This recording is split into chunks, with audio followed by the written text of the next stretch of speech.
Hello, my name is Joseph Alai. Welcome to my channel, and today I'd like to make a quick video to test out my new camera on the idea that the subconscious mind remembers.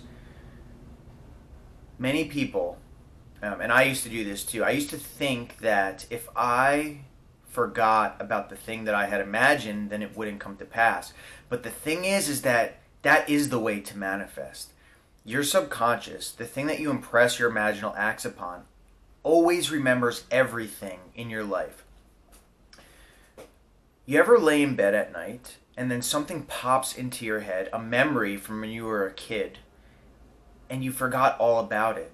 That happens to me sporadically. Things that I hadn't thought of in years. Well, you can invoke this kind of thing. You can specifically ask to be shown memories that you have forgotten about. And this is proof that your subconscious remembers everything, okay?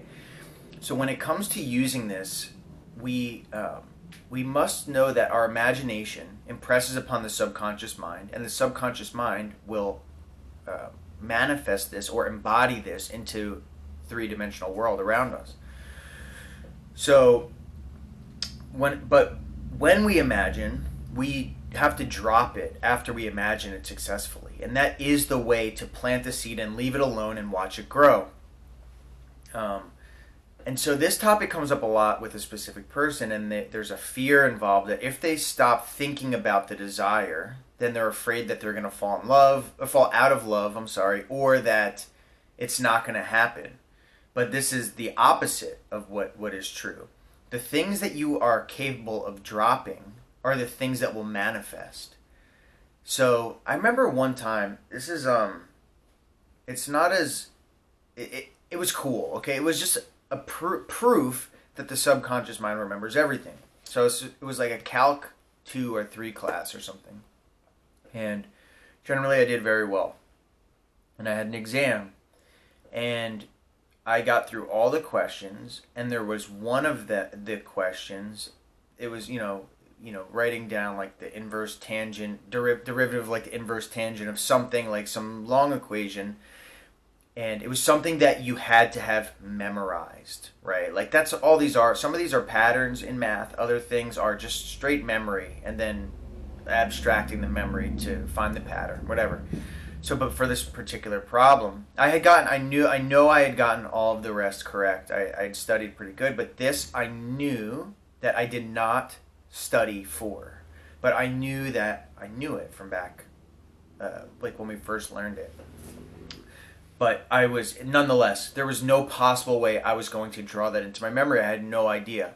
So anyway, I go through the exam. That one question I stopped on, and I sat there for about 10 minutes just staring at it, trying to think of what it was. Like a burning desire to remember this. And eventually, I just gave up. I went to the other questions. Finally, when I finished the test, I had that one question left, and then suddenly the entire answer solved, like the entire thing flashed before my eyes, the solution mapped out, drawn, and I immediately was able to write it down, and that was the correct answer. So what this proves is that we do not need to remember things, right? We don't have to remember. The subconscious mind, which is the creative force of this world, remembers for you. Our carnal analytical mind is only going to remember so much, but we don't have to remember things in order for them to manifest. In fact, allow your subconscious to memorize it, and then free up your conscious mind.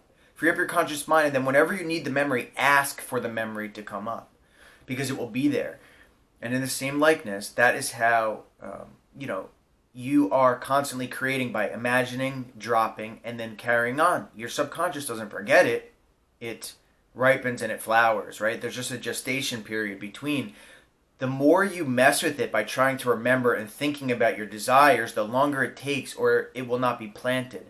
So just trust. And if you want to remember things that you don't remember, ask. Imagine that you're talking to someone about how you remembered something that you forgot for 20 years or whatever.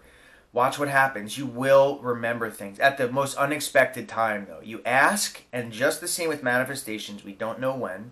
And then and then the idea or the memory will pop into our mind at any general time. Like you normally when I'm on like autopilot or something. So anyway, this is just a reminder. We don't have to dwell in the desire constantly. To dwell in the desire is to say that we don't have it. We want to plant it and then walk as if it's done, right? We don't want to worry about it. Worrying is saying it's not going to happen. We just carry on and watch it happen and test this, right? This is not a theory. Test this. I've tested this thousands of times. I mean, more than that. Make lists. Write things down quickly. Watch how when you don't think about them, they will like when you write them down and then you drop them. Those are the things that manifest the most, right? Try it in different ways. Imagine once, like a before bed, and then drop it and carry on. Imagine and then don't drop it and carry on. And watch the difference between the two, right? So just constantly experiment with this. Prove to yourself how this works. So anyway, I hope you like this video. This is the first one on my new recording device. So I hope you like it. Let me know if you like it. If you liked it, scroll down, hit the subscribe button, the bell icon, go to my website, sovereignmind.com, and stay tuned for more. Thank you. Now where's the off button?